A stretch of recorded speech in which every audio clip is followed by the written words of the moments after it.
नमस्कार दोस्तों, गरीब तक न्यूज में हम आपका स्वागत करते हैं।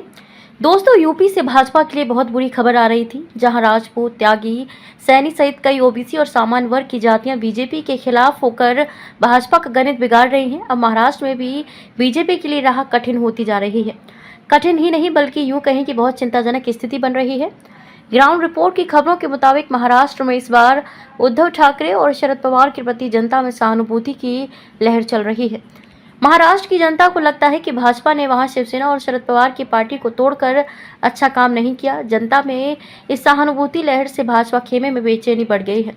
जो रिपोर्ट आ रही है उसके हिसाब से महाराष्ट्र में 2019 वाला प्रदर्शन दोहराना तो दूर, भाजपा उसके इर्द गिर्द तक भी नहीं पहुंचती दिखाई दे रही है। भाजपा ने बेशक शिवसेना को तोड़ दिया हो, बेशक एनसीपी को तोड़ दिया हो, लेकिन इस घटनाक्रम से भाजपा के चेहरे दागदार हो गए हैं। इस घटना से भाजपा की नैतिकता और ईमानदारी पर गहरे सवाल उठ रहे हैं। जैसा कि आप जानते हैं, टूट के बाद महाराष्ट्र में भाजपा कांग्रेस के अलावा अब यहाँ 2 शिवसेना और 2 पवार वाली पार्टियां हैं। एक वोटर ने कहा कि घोटाले वालों को तुम क्यों ले रहे हो, घोटाले वाले उधर गए और सब मंत्री बन गए, ये कैसे चलता है, लोग अब समझ रहे हैं। एक रिटायर्ड एसपी वेलनकर से पूछा गया तो उन्होंने कहा कि लोग पार्टियों को तोड़ने के खिलाफ हैं। साल 2014 और 2019 के लोकसभा चुनाव में भाजपा ने कुल 48 सीटों में से 23 तो वहीं शिवसेना ने 18 सीटें जीती थी, लेकिन इस बार भाजपा महाराष्ट्र में गच्चा खाने की स्थिति में पहुंच गई है। ऐसे में इस बार 2019 जैसी सफलता दोहराना तो दूर, उसके इर्द गिर्द भी पहुंचना मुश्किल लग रहा है। आपको बता दें कि साल 2019 में शिवसेना की पूरी ताकत भाजपा के साथ थी।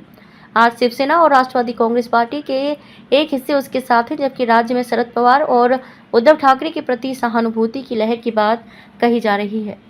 जालना जिले के अंतरवाली सराटी गांव में मनोज जरांगे पाटिल मराठा आरक्षण के लिए आंदोलन कर रहे हैं। वो कहते हैं कि गांव में हमें भाजपा के प्रति नाराजगी दिखी। देश के दूसरे हिस्सों की तरह भाजपा शासित महाराष्ट्र में भी बेरोजगारी, महंगाई, किसानों की समस्या आदि चुनौतियां मुंह बाए खड़ी हैं।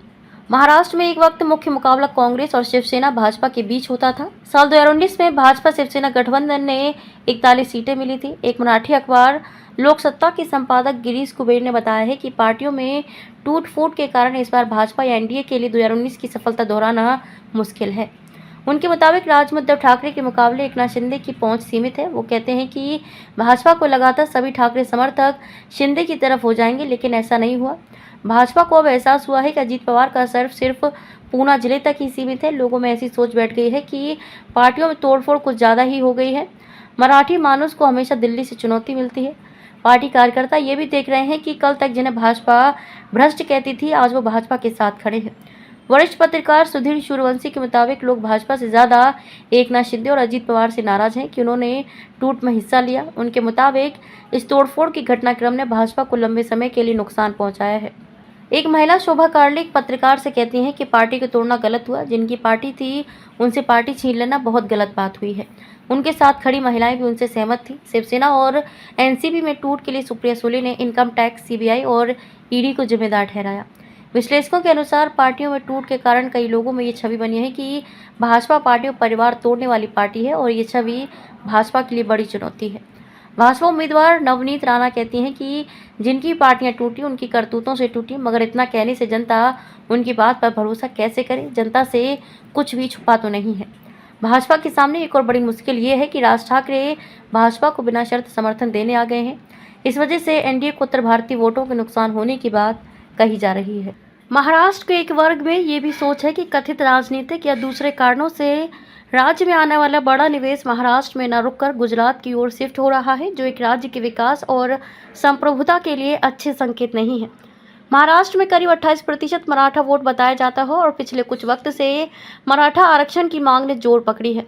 मराठवाड़ा से मनीषा, जो कि एक मराठा है और कहती हैं कि बेरोजगारी और कम जमीन के टुकड़े की वजह से गुजारा मुश्किल से हो पाता है। उनके मुताबिक आरक्षण से उनके बच्चों को फायदा होगा। उनके ससुर मधुकर तारक कहते हैं कि मराठाओं की स्थिति पहले जैसी नहीं रही, जब उसके पास ढेर सारी जमीनें हुआ करती थी। अब महंगाई बहुत बढ़ गई है, खेती भी अच्छी नहीं होती, बच्चों के भविष्य को लेकर चिंता होती है। ऐसे मराठा समुदाय में आर्थिक समस्याएं आरक्षण की मांग को बल दे रही हैं। महाराष्ट्र में मराठा आरक्षण पर आंदोलन खड़ा करने वाले मनोज जरांगे पाटिल ने पहले भूख हड़ताल की और अभी भी उनका आंदोलन जारी है। विश्लेषकों के मुताबिक जरांगे पाटिल से सबसे बड़ा डर भाजपा को है। पत्रकार और लेखक सुधीर सूर्यवंशी कहते हैं कि मराठा समुदाय को लगता है कि भाजपा ने उन्हें एक अस्थायी हल दिया है, ऐसा हल जो सुप्रीम कोर्ट का कानूनी टेस्ट पास नहीं कर पाएगा। समुदाय से खुश नहीं है।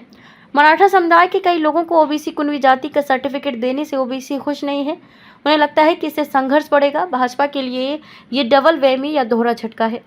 किसान आत्महत्या को लेकर विदर्भ देश भर में चर्चा का विषय रहा है। वहीं के एक गांव में रहने वाले किसान विजय सिंह ठाकुर बढ़ती महंगाई, बेमौसम बरसात में सरकारी राहत के ना मिल पाने आदि से परेशान हैं। उनके मुताबिक जो लोग राजनीति में हैं उन्हें खेती की समझ नहीं है। इस तरह भाजपा देखा जाए तो भाजपा के लिए न केवल उत्तर प्रदेश बल्कि महाराष्ट्र से भी झटके पर झटके मिल रहे हैं। अब देखना यह है कि आने वाले चुनाव में जनता का मूड क्या होता है, किसको हार और किसको जीत का सेहरा मिलता है।